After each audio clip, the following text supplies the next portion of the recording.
All right, 2017, number 1, starts off by saying first of all, it gives us this information about a tank with a height of 10 feet, the area of cross sections of the tank, so it's kind of like a weird shaped tank, is given by the function a, and they don't give us the actual function, they just give us some values inside the function. Where a, if h is measured in square feet, the function a is continuous and decreases as h increases. So the higher this thing gets, the more narrow, I guess you would say it gets.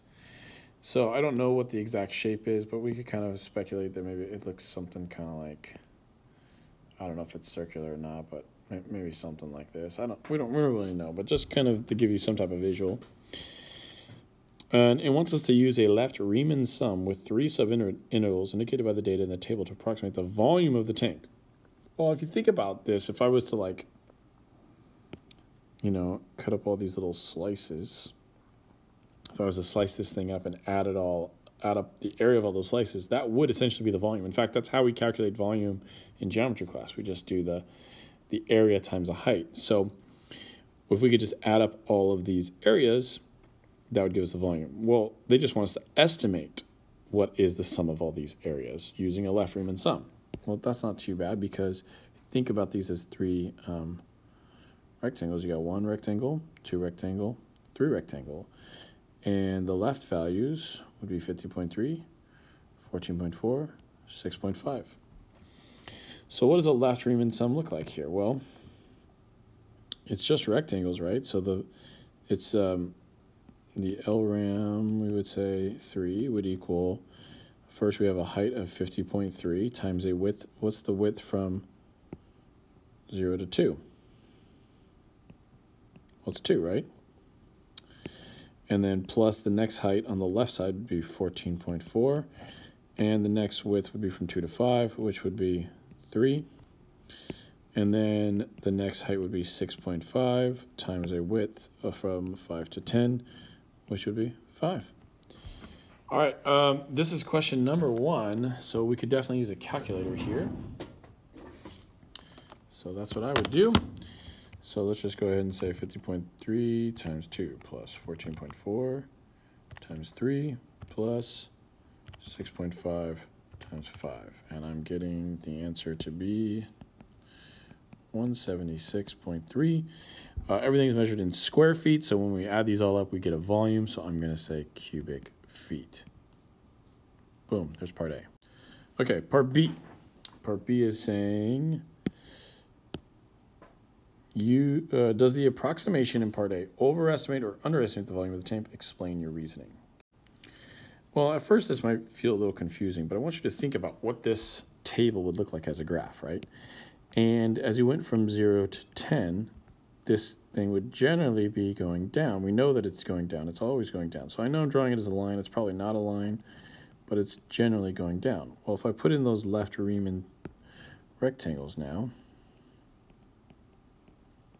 you can see that we're slightly over, right? So anytime you do a left Riemann of a decreasing function, you're going to get an overestimate.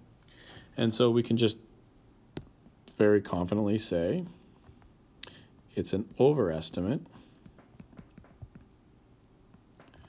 because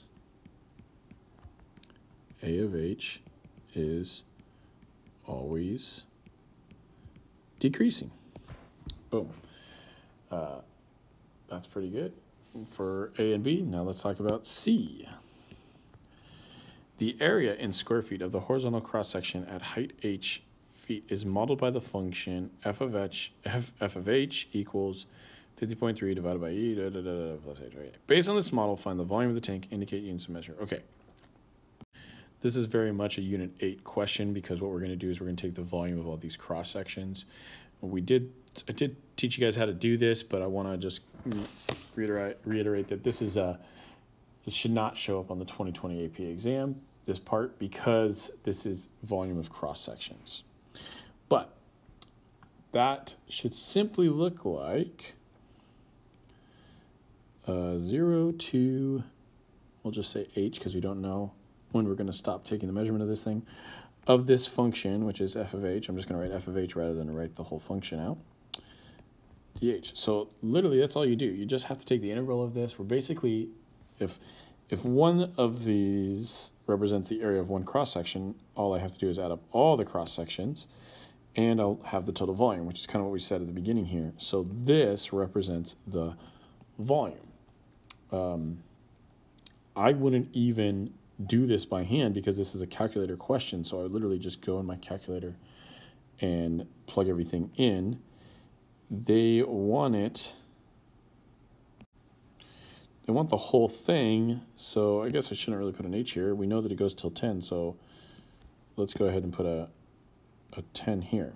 But literally, you just type this into your integral calculator on your calculator, and it should spit out 101.325338. So if you said something like 101.325 cubic feet, because everything is in feet, you would have your answer. Again, that's Unit 8 stuff, so don't worry about that for the 2020 AP exam, but it's still kind of good that you know how to do that. All right, lastly, we got Part D. Part D says water is pumped into the tank. When the height of the water is 5 feet, the height is increasing at the rate of 0.26 per minute. Okay, I have a feeling that is going to be important stuff. So when the height of the water is 5 feet, it's increasing at a rate of 0.26 per minute. So what does that mean, really? That means that for D, we're going to start off by saying that dH dt is 0.26 feet per minute. Using the model from Part C, okay, so we have a volume already from Part C. Find the rate at which the volume of water is changing with respect to time when the height of the water is 5 feet. Indicate units of measure. Okay, so this is actually, it's a related rates question, but it's also a fundamental theorem of calculus question. And so what they want you to recognize here is, we said originally, right, in the previous problem, I said, hey, the volume equals this. And so what I want you to do is I want you to just think about that for a second. Okay, the volume equals the integral of 0.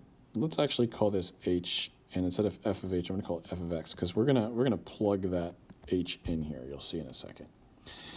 And if I wanted to get the rate of something, I need to take the derivative. And so before, when we've done fundamental theorem of calculus problems, what you might have seen is something like this, like we're trying to, and we're plugging in a 5. So you'd see something like this. And we'd have to say, oh, you know what? I'm taking the derivative of the integral, so I just get back this. So that would be f of 5, but then I have to account for the fact that there's a derivative of that this is a function that I'm plugging in here. So that's a 5 there, not a 1, 5. So I would say times dH dt. That's kind of the way that we've done this before. But what I want you to do is, instead, I want you to think of it as related rate stuff. So instead of v prime of 5, we could think of this as dv dt when h equals 5. And we could think of this as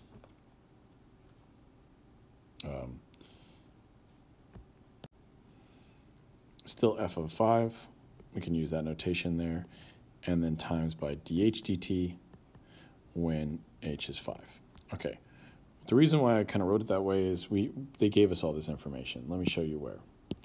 So remember, they said that dH dt is 0.26, so they gave me this. And because I have the function here, I can very easily find f of 5. And that's all that is. That's just, remember, when you take the derivative, or you take the, when you take the derivative of an integral, you just end up back with the original function. You just have to account for chain rule. And so that's what I have there. That's all this is. This is a fundamental theorem of calculus. We learned this a while ago. And yes, it's related rates mixed together. So in your calculator, I would go ahead and just plug this into your y1 and see what you get when you plug in a 5. Or you could just write this whole thing out and plug in a 5. Either way, it doesn't really matter. When I do that, I get, for f of 5, I'm going to get a 6.51.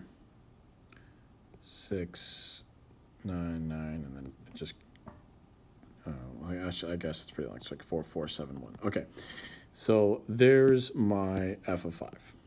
All right. Well, I already know what dHdt is at 0.5 because they told me that it's simply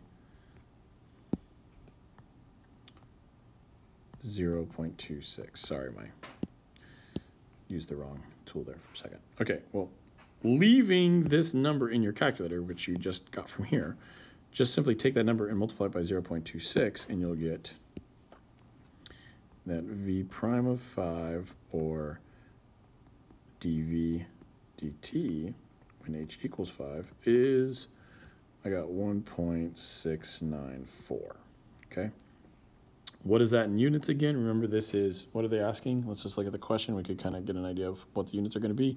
Using the model from part C, find the rate at which the volume of water is changing with respect to time when the hot air of the water is 5 feet. So we're talking about the change in volume. So I'm going to say that's cubic feet. The unit of measure for time is minute. So 1.694 cubic feet per minute.